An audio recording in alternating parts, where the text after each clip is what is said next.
পরিমাপের এককগুলো সহজে ছন্দে ছন্দে মনে রাখার টেকনিক। কিলাইয়ে হাঁকাইয়ে ডাকাত মারিলে দেশে শান্তি মিলবে। কিলাইয়ে দিয়ে কিলো, হাঁকাইয়ে দিয়ে হেক্টো, ডাকাত দিয়ে ডেকা, মারিলে দিয়ে মিটার, দেশে দিয়ে ডেসি, শান্তি দিয়া সেন্টি, মিলবে দিয়া মিল। এখন আমরা জানি ওজন পরিমাপের একক গ্রাম, তরল পদার্থ পরিমাপের একক লিটার, দৈর্ঘ্য পরিমাপের একক মিটার।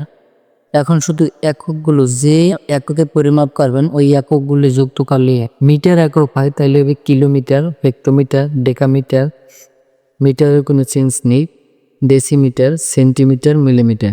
যদি তরল পদার্থ নির্ণয় করি তাহলে একক হবে kilolitre, hectolitre, decalitre, metre, decilitre, centilitre, millimetre. যদি আমরা ওজন পরিমাপের একক নির্ণয় করব সেক্ষেত্রে হবে kilogram, hectogram, decagram, metre, decimetre, centimetre, millimetre. Video পেতে চ্যানেলটি সাবস্ক্রাইব করে পাশে থাকবেন।